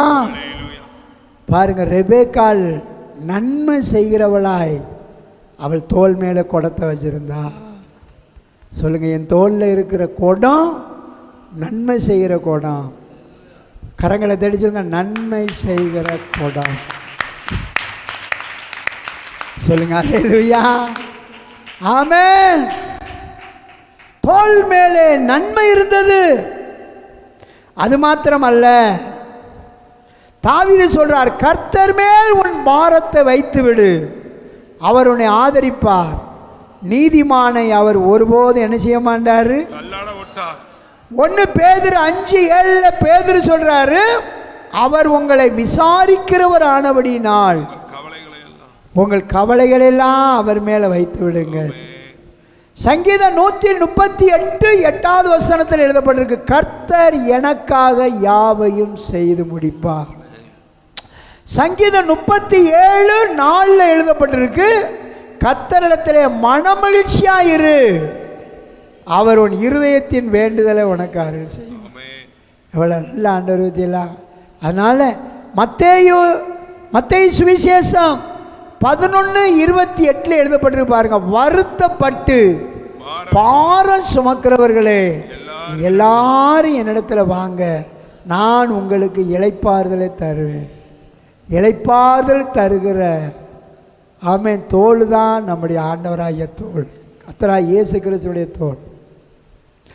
எந்த நீங்கள் நெருக்கத்தில் இருந்தால் இங்கே பாருங்க, ஓயாமல் வாரம் உங்களுக்கு சொல்லிக்கிட்டு இருக்கிறோம், கர்த்தரையே பாருங்க. எந்த சூழ்நிலையும் அவரையே பாருங்க. அவர் உங்களுடைய தேவைகள் எல்லாவற்றையும் அறிந்தவர். சொல்லுங்க அல்லேலூயா.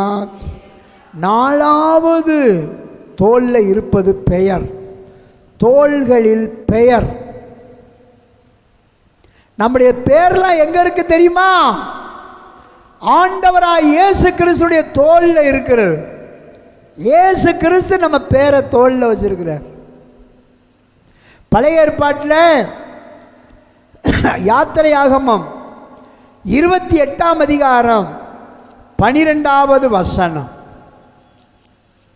யாத்திரையாகமம் 28:12 வசனம் எழுதி வச்சுக்கோங்க, படிங்க.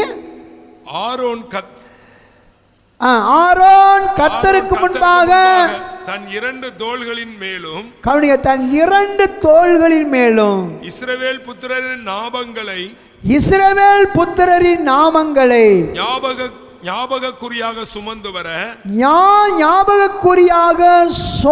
வர அந்த 2 கற்களையும் ஏபோத்து தோள்களின் மேல் அவர்களை நினைக்கும்படியான கற்களாக வைக்க கடவாய். இதெல்லாம் ஆரோன் இருக்கு பாருங்க. பழைய ஏற்பாட்டில் ஆசாரியனா, பிரதான ஆசாரியன், அவன் ஏபோத்தை தரிச்சிருப்பான். அந்த ஏபோத்து இங்க பாருங்க, இந்த தோல்ல 2லையும் பக்கத்துக்கு ஒவ்வொரு பக்கத்துலையும் இங்க பாருங்க, இவ்வளோ தண்டியில் பெரிய வைடூரிய கல்லில் அந்த கல்லை பட்டதீட்டி அதில் 12 கோத்திரங்களுடைய பேர் இருக்குமா. அந்த வைரக்கல் தங்க குவளையில் வச்சு தங்க சங்கிலியிலே கோர்த்து அந்த இங்கே பாருங்க, அந்த ஏபோத்தியங்கிற வஸ்திரத்தில் இருக்கிற அந்த வளையத்தில் 2 பக்கம் தொங்க வச்சுப்பாங்க. அந்த அடுத்தது ஆரோனுடைய நெஞ்சு இருக்கு பாருங்க, மார்பில் 1 சான் அகலம் 1 சான் நீளத்தில் தங்க பட்டையில் 12 வைடூரிய முத்துக்களில் வைடூரிய கற்கள் பதிச்சிருக்கும். முத்துக்கள்னு சொல்கிறது கடலில் எடுக்கிறது, வைடூரியம் சொல்கிறது பூமியில் கற்கள் நடுவில் ஆழத்தில் தோண்டி எடுக்கிறது. அந்த 2 தோல்லையும் தொங்குது பாருங்க வைடூரிய கல். அல்லே தங்க குவளையில் மாட்டி தங்க சங்கிலியில் மாட்டி அந்த வைடூரிய கல் இங்கே தொங்கும். நல்லா கவனிங்க, அதில் 12 கோத்திரங்களுடைய பேர் என்ன செய்யப்பட்டிருக்குமா, எழுதப்பட்டிருக்கு. அவர் போய் நின்று தேவ சமூகத்தில் இந்த 12 கோத்திரங்களையும் சொல்லி ஜெபம் பண்ணுவார். ஆண்டவரே, யூதாவை ஆசீர்வதிங்க, நப்தலி ஆசீர்வதிங்க, தான் ஆசீர்வதிங்க, ஆமாம் ரூபன் ஆசீர்வதிங்க, ஆசேரை ஆசீர்வதிங்க, காத்தை ஆசீர்வதிங்க, அடுத்த லேவியை ஆசீர்வதிங்க. ஆமாம், அடுத்தது ஒவ்வொரு 12 கோத்திர பேரையும் சொல்லி அவர் தேவ சமூகத்திலே ஜெபம் பண்ணுவார். சொல்லுங்க அல்லேலூயா. நம்ம ஆண்டவர் பாருங்க, ஆரோனை பார்க்கிலும் நித்திய பிரதான ஆசாரியர். படிங்க எபிரேயர் 5ஆம் அதிகாரம் 5வது வசனம். உங்களுக்கு ஏன் நிறுத்தி நிறுத்தி உங்களுக்கு இந்த சத்தியத்தை ஏன் ஆவியான கற்றுக் கொடுக்க சொல்றாருன்னா உங்க மனசுல பதியும். நம்ம பேர் எங்க எழுதப்பட்டிருக்கு? ஜீவ புஸ்தகத்தில். எபிரேயர் 5:5வது வசனம். அந்தபடியே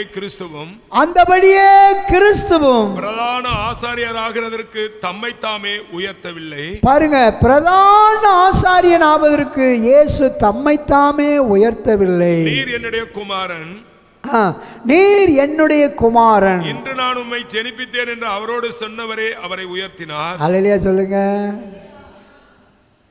இயேசு பிரதான ஆசாரியனாக தம்மை தாமே அவர் உயர்த்தவில்லை. நீர் என்னுடைய குமாரன், இன்று நான் உம்மை ஜெனிப்பித்தேன் என்று பிதாவாகிய தேவன் சொன்னாரே, அவரே உயர்த்தினார். இங்க பாருங்க, எப்படி ஆரோன் தேவ சமூகத்தில் 12 கோத்திரங்கள் எழுதப்பட்ட அந்த 2 கற்களையும் 2 தோளில் சுமந்துக்கிட்டு போவாரோ, அதுபோல் ஆண்டவராய் இயேசு கிறிஸ்து நமக்காக அவர் சிலுவையை சுமந்து நமக்காக அவர் பாடுபட்டு, கவனிங்க, நம்ம ஒவ்வொருவருடைய பேரையும் அவர் தோள் மேலே வைத்திருக்கிறார்.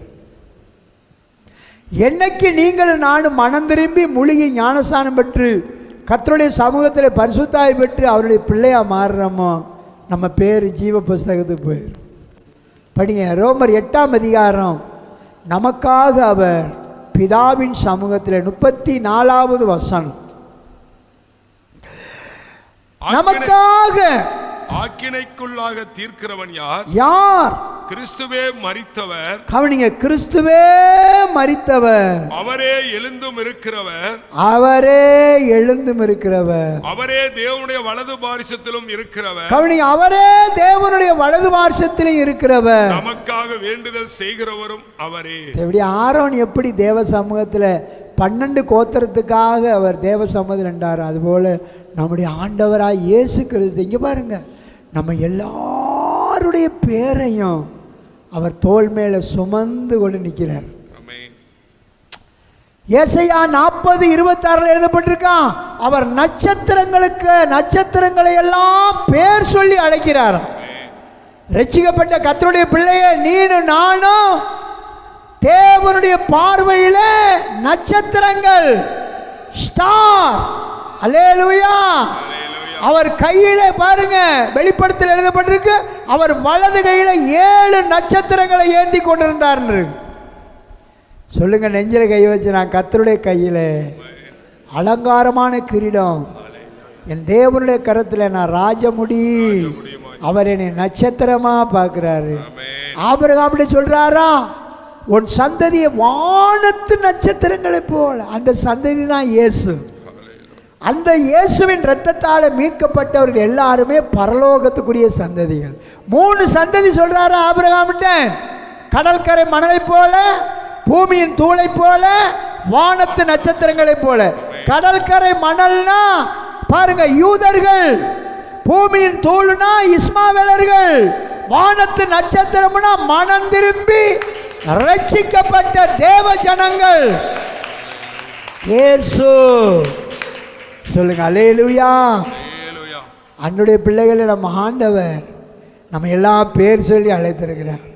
எழுதப்பட்டிருக்கா எபிரேயர் 12 எழுதப்பட்டிருக்க பத்தியா, 22, 23, 24 பரலோகத்தில் பேர் எழுதப்பட்ட முதல் பேரானவர்களின் சர்வ சங்கத்தினிடத்துக்கு வந்திருக்கிறீர்கள். அந்த பேர் எழுதப்பட்ட ஜனம்தான் ரட்சிக்கப்பட்ட ஜனம்.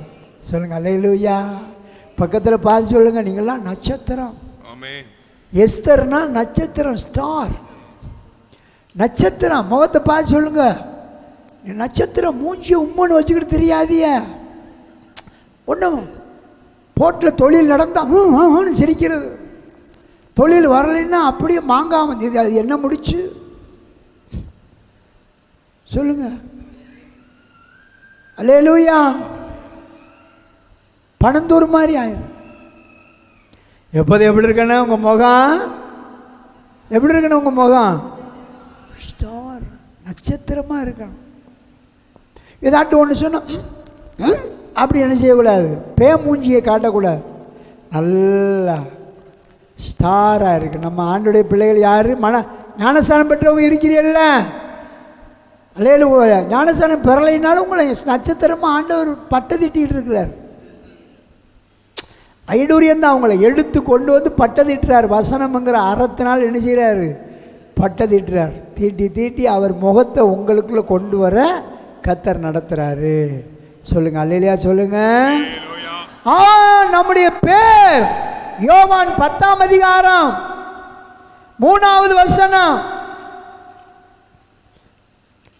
அவன் தன்னுடைய ஆடுகளை பேர் சொல்லி கூப்பிட்டு அவைகளை வெளியே நடத்தி கொண்டு போகிறான். நல்ல மேய்ப்பன் தன் ஆடுகளுக்காக ஜீவனை கொடுக்கிறான். அந்த ஆடுகளை என்ன செய்யறாராம் மேய்ப்பன்? நம்ம பிரதான மேய்ப்பன் பேர் சொல்லி அழைக்கிறார். நம்ம பேர் அவருக்கு தெரியுமா தெரியாதா சொல்லுங்க? நம்ம பேர் அவருக்கு தெரியுமா தெரியும்? தெரியும். சகேவை பார்த்தேன்னு சொல்ற, சகேவே இறங்கி வா. மோசே மோசேன்னு கூப்பிடுறாரா? நம்ம பேரை அவர் அறிந்திருக்க. எரேமியாவேன்னு கூப்பிடுறார். நீ சிறுபிள்ளைன்னு சொல்லாதே. நம்ம பேர் அவருடைய தோள் மேலே இருக்கு. இதோ என் உள்ளங்கையில நான் வரைந்திருக்கிறேன், உன் மதில்கள் எப்போது என் கண் முன்னால். உங்களை யாரும் கர்த்தர் உங்களை கண்டுக்கிறேன்னு நினைக்காதீங்க. ஏசப்பா என்னைய மறந்துட்டார் நினைக்காதீங்க. அவர் மறக்க மாட்டார். சிவந்த சமுத்திரத்துக்கு முன்பாக வைத்து அற்புதம் செய்தவர். சொல்லுங்க அல்லேலூயா. 5வது தோள்களிலே வலிமை. தோள்களில் என்ன இருக்குது? வலிமை. அவர் தோள்களிலே கர்த்தத்துவம் இருக்கிறது. அவர் தோளிலே வலிமை இருக்கிறது, வல்லமை. சிம்சோன் என்ற மனிதன் தேவனுடைய ஆவியை பெற்றவன். ஒரு நேரம் அவனை எதிரிகள் பிடிப்பதற்காக கோட்டை வாசலை அடைச்சு காத்திருந்தாங்க. நியாயாதிபதிகள் 16ஆம் அதிகாரம் 3வது வசனம் படிங்க வேகமா. சிம்சோன் நடுராத்திரி மட்டும் படுத்திருந்து பாருங்க. சிம்சோன் நடுராத்திரி மட்டும் படுத்திருந்து நடுராத்திரியில எழுந்து பட்டணத்து வாசல் கதவுகளையும் அதன் 2 நிலைகளையும் பிடித்து தாழ்பால்களோடு பேர்த்து. பாருங்க, பட்டணத்து வாசல் எப்படி இருக்கும்? பெருசா இருக்கும். ஒரு பஸ்ஸு லாரி போயிட்டு வர்றது மாதிரி பாதை இருக்கும். அந்த வாசலையும் அந்த தாழ்பாலையும் கதவையும் என்ன செஞ்சானா? பேர்த்து தன் தோளின் மேல் வைத்து எபிரோனுக்கு எதிரே இருக்கிற மலையின் உச்சிக்கு சுமந்து கொண்டு போனான். அல்லேலூயா சொல்லுங்க. அல்லேலூயா. வலிமையுள்ள தோல். அந்த சிம்சோனுடைய தோலை பார்க்கலாம், நம்முடைய ஆண்டவருடைய தோல் வலிமை உள்ளது. உலகத்தின் எல்லா பாவத்தையும் அவரே தன் தோளில் அவர் சுமந்தார். சொல்லுங்க அல்லேலூயா. ஆமென். நம்ம தேவனுடைய தோள். சொல்லுங்க, உங்க குடும்பத்தையும் உங்களையும் தூக்கி சுமக்கிற தோள். அல்லேலூயா. நம்மளை சுமக்கிற தோள். உங்களுக்கு விரோதமாக இருக்கிற எல்லா அரண்களையும் வேரோடு பிடுங்கி எடுக்கிற தோள் அது. சொல்லுங்க. ஏசாயா 31:5 எழுதப்பட்டிருக்கு, அவர் பறந்து காக்கிற பட்சியை போல நமக்கு ஆதரவாய் இருக்கிற கர்த்தர் அவர். 6வது தோள்களில் வஸ்திரம். பார்த்துட்டு நம்ம ஜெபம் பண்ண போறோம். வஸ்திரம். 6வது பாயிண்ட் என்ன தெரியுங்க? தோள்களில் வஸ்திரம். ஆதியாகமம் 9ஆம் அதிகாரம் 9ஆம் அதிகாரம் 23வது வசனம். அப்பொழுது சேமும் யாப்பேத்தும் ஒரு வஸ்திரத்தை எடுத்து தங்கள் இருவருடைய தோள் மேல் போட்டுக்கொண்டு. இங்க கவனிங்க, சேம் யாபேத்துனா நோவாவுடைய பிள்ளைகள். 3 மகன். நோவாவுக்கு எத்தனை மகன்? 3 மகன். பாருங்க, சேம் வந்து மூத்தவன், காம் இருக்கான் பாருங்க, அவன் நடுவுலவன், யாபேத் இருக்கிறவன் இளையவன். இந்த காம் இருக்கான் பாருங்க, காம் அவன் வந்து தகப்பனுடைய கூடாரத்துக்கு வரும்போது தகப்பன் திராட்சை ரசத்தின் வெறியினால மயக்கத்தினால வஸ்திர விலகி நம்ம பாசையில் அம்மனமாக கிடப்பாரு. எப்படி கிடப்பாரு? நிர்வாணமாக கிடப்பார். இந்த காமு பாருங்க, இதை பார்த்தவன் வெளியில் ஓடி போய் தன் சகோதரமாரு சேம் யாபேத்தை பார்த்து, ஏ பிரதர், விளப்பம் தெரியுமா? என்ன தம்பி, நம்ம அப்பா குடிச்சு போட்டுட்டு எப்படி கிடக்கிறாரு? நிர்வாணமாக கிடக்கிறாரு. அஹன்னு ஒரு சிரிச்சிருக்கிறான். ஆனால் இந்த செய்தியை கேட்ட சேமும் யாப்பேத்தும் தங்கள் தோள் மேலே பெரிய துப்பட்டியை என்ன செஞ்சாங்களாம்? சுமந்து கொண்டு, வாசிங்க, சுமந்து கொண்டு பின்னிட்டு வந்து, இங்க பாருங்க, பின்னிட்டு வந்து தங்கள் தகப்பனுடைய நிர்வாணத்தை மூடினார்கள். கண்டிப்பா இங்க கவனிங்க, தங்கள் தகப்பனுடைய நிர்வாணத்தை மூடினார்கள். அடுத்தது, அவர்கள் எதிர்முகமாய் போகாதபடியினால். பாருங்க, தகப்பன் இப்படி படுத்து கிடக்கிறாரு. அவங்க என்ன செஞ்சாங்க தெரியுமா? பெரிய துப்பட்டி வஸ்திரத்தை எடுத்துக்கொண்டு வந்து கால் மாட்டு பகுதியாக எதிர்முகமா வராம தங்கள் தகப்பனுடைய நிர்வாணத்தை காணவில்லை, பின்னாடி வந்தாங்களாம். தலைமாட்டு வெளியே வந்து அப்படியே பாருங்க, 2 பேரும் தகப்பனுடைய மானத்தை என்ன செஞ்சாங்களாம்? மூடினாங்க. அல்லையா சொல்லுங்க. நம்ம தோல் மேல் இருக்கிற ரட்சிப்பின் வஸ்திரம் மற்றவங்க மானத்தை மூடணும். கவனிங்க, குடும்ப மானத்தை மூடணும். விளங்குதா? யாராட்டு ஒரு விசுவாசி ஒரு சின்ன தவறு செஞ்சா உடனே கழுத்தில் எண்ணத்தை மாட்டிடக்கூடாது.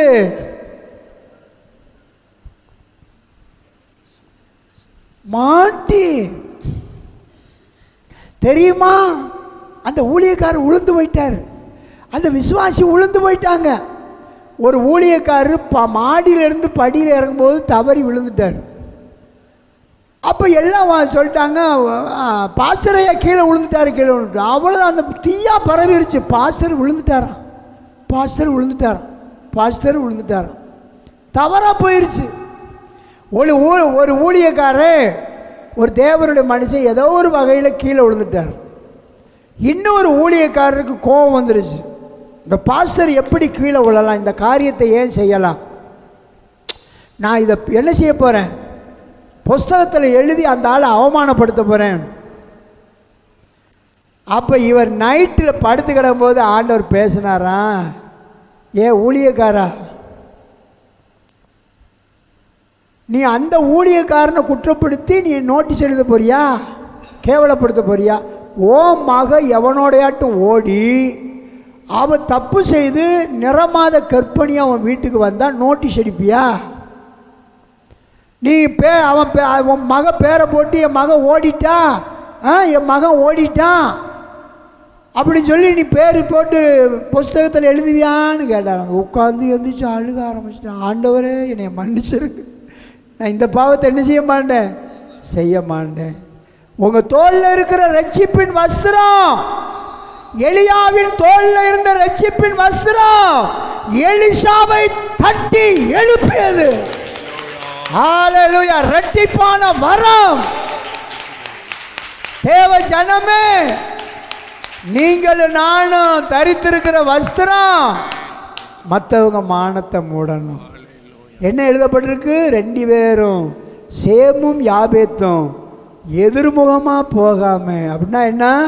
பெரிய ஆட்களை எதிர்த்து பேசக்கூடாது, யாரையும் கிண்டல் பண்ணக்கூடாது, கேலி பண்ணக்கூடாது, தேவ பிள்ளைகள் யாரையும் பரிகாசம் பண்ணக்கூடாது. அது மற்றவங்க மானத்தை வாங்கிறதுக்கு அடையாளம். முழங்கால் படிக்கிடுமா எல்லாரும்? நம்ம ஆண்டவருக்கு இன்னைக்கு ரொம்ப முக்கியமான பகுதிக்கு வந்திருக்கு. நிறைய காரியங்கள் இதை குறித்து இருக்கிறது. நாம் ஆண்டுடைய பிள்ளைகள். ரோமரியா 2:1 எழுதப்பட்டிருக்கு, மற்றவர்களை குற்றவாளியாக தீர்க்கிறவனே, நீ யாரானாலும் சரி உனக்கு போக்கு சொல்ல இடம். காம் வந்து தகப்பனுடைய மானத்தை அவமானப்படுத்தினா. நோவாவுக்கு பிறந்த அந்த காம் தன் தகப்பனுடைய நிர்வாணத்தை மூடாம அவமானப்படுத்தினா. என்ன நடந்து தெரியுமா? கானான் சபிக்கப்பட்டான். காமுடைய குமாரன். எல்லாரும் முழங்கால் படிடுவோம். இப்போ பைபிளை ஒடுக்க வேண்டாம்.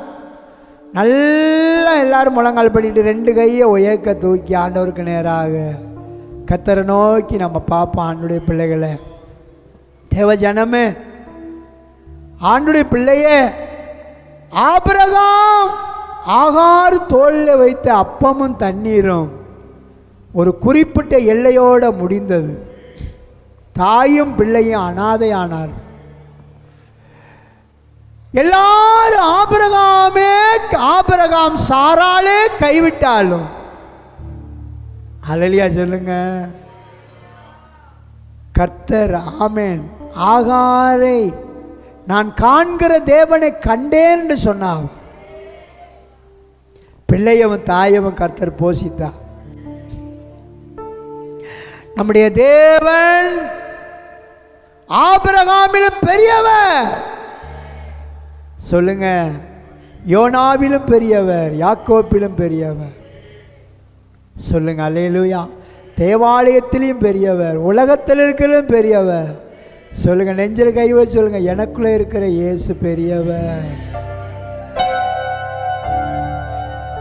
உலகம் என்னை கைவிட்டாலும் என் பரம தகப்பன், பரலோக கவர்மெண்ட், பரலோக சர்க்கார், பரலோக அரசாங்கம், அந்த அரசாங்கத்தில், பூமிக்குரிய அரசாங்கத்தில் அப்பமும் தண்ணீரும் குறைஞ்சாலும், பரலோக அரசாங்கத்தில் அப்பமும் தண்ணீரும் குறையாது, குறையாது. சொல்லுங்க அல்லேலூயா. நம்முடைய தேவன் நல்லவர். சொல்லுங்க அல்லேலூயா. ஆமே. அவர் தோள் மேலே அநேக திறவுகோல் இருக்கிறது, திறவுகோள்கள் இருக்கிறது.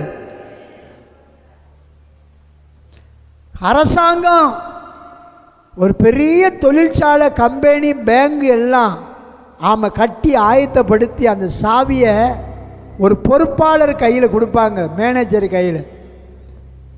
அவர் கையில், இந்த மேனேஜர் கையில் அந்த பேங்க் சாவி வந்துருச்சுன்னா, தாக்கோல் திறவுகோல் வந்துருச்சுன்னா, அந்த பேங்குக்கு அவர் தான் தலைவர், அந்த தொழிற்சாலைக்கு, அந்த கம்பெனிக்கு அவர் தான் தலைவர்.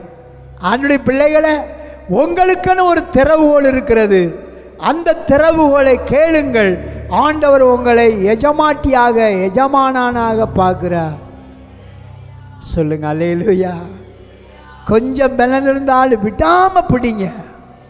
அந்த கானானிய பெண்ணு சொல்ற, ஆமாண்டவரே நீ சொல்லுகிறபடிதான் எஜமான்கள் தங்கள் மேசையில அப்பம் சாப்பிடும் போது அதில் விழுகிற துணிக்கைகளை சாப்பிடுமே. ஆண்டவர் சொன்னார், மகளே உன் விசுவாசம் பெரியது என்று சொல்லி அற்புதம் செய்தாரே. நீ விட்டாதி ஆண்டவரிடத்துல. இந்த புதிய ஆண்டுக்குள்ள போறதுக்கு முன்னாடி யாராருக்கு என்ன திறவுகோல் வேணுமோ அதுக்கெல்லாம் நல்ல 7 நாள், 10 நாள், 21 நாள், 40 நாள் பாஸ்டிங் போட்டு அப்பாவுடைய பாதத்தில் உட்காருங்க. கர்த்தர் உங்களுடைய உண்மை அறிந்து கர்த்தர் உங்களுக்கு ஒரு திறவுகோலை தருவார். ஆமே. ரெபெக்காளின் தோள் மேலே நன்மை இருந்தது. ஆண்டவருடைய பிள்ளைகளே, உங்க தோல்ல நன்மை செய்கிற தோளா இருக்கணும். ரீபாக்கரமாலமா சந்தர பௌதரமரமர. கர்த்தருடைய ராஜ்யத்துக்கு கொடுக்கிற காணிக்கைகளை வஞ்சிக்காதீங்க. கர்த்தருடைய ராஜ்யத்திற்கென்று கொடுக்கப்படுற ஊழியங்களுக்கென்று உபயோகப்படுகிற தசமபாக காணிக்கையை ஒருபோது வீணாக்காது. அது ஆவியான துக்கப்படுவார். ஏழைகளை பார்த்தா இறங்குங்க, திக்கற்றவர்களை பார்த்தா இறங்குங்க. உங்க தோல் மேல நன்மையான குடம் இருக்கட்டும், இறைச்சி ஊத்துகிற குடமா இருக்கட்டும். ஹல்லேலூயா. ஒரு சகோதரி சிறுமையிலிருந்து அவங்க கொஞ்சம் வசதியாக வந்துட்டாங்க. நிறைய ஊழியக்காரவங்க போய் அவங்கள்ட்ட சர்ச்சு கட்டணும், இந்த மாதிரி ஏழை பிள்ளைகளை வளர்க்கணும், காணிக்கை கட்டணும் இல்லையேன்னு சொல்லாமல் மனங்கோணாமல் கொடுப்பாங்களாம். ஒரு நாள் அந்த சகோதரிக்கு கோபம் வந்துருச்சு. எல்லா பாஸ்டர்மாரும் ஊழியக்காரனும் எதுக்கெடுத்தாலும் நம்மளை தான் தேடி வர்றான். ஆண்டவர் சொப்பனத்தில் தரிசனத்தில் பேசினாராம், மகளே, கனி இருக்கிற இடத்தை தேடி தான் பறவைகள் என்ன செய்யும், வரும். நீ கனி கொடுக்கிற மரமா இரு, கனி கொடுக்கிற மரமா இரு அப்படி சொன்ன. அதோட சகோதரி தன்னை உணர்ந்து அழுது ஒப்பு கொடுத்தான்.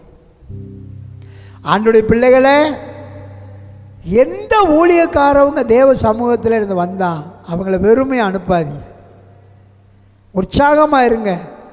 இறைக்கிற கிணறு தான் ஊறிக்கிட்டே இருக்கு, இறைக்காத கிணறு நாரும். அல்லேலூயா. உங்க தோல்ல வலதுகை வச்சு சொல்லுங்க, என் தோல்ல நன்மை செய்கிற குடத்தை ஆண்டவர் வச்சிருக்கிறார். ஹல்லேலூயா, ஹல்லேலூயா. பழைய ஏற்பாட்டில் ஆரோனுடைய தோல்ல இஸ்ரவேல் மக்களுடைய பேரு வைர கல்லில, மாணிக்க கல்லில, மச்சிர கல்லில வெட்டப்பட்டிருந்தது. புதிய ஏற்பாட்டில் இயேசு கிறிஸ்துவுடைய தோல்ல நம்ம பேரெல்லாம் பொறிக்கப்பட்டிருக்கிறோம். ஹல்லேலூயா.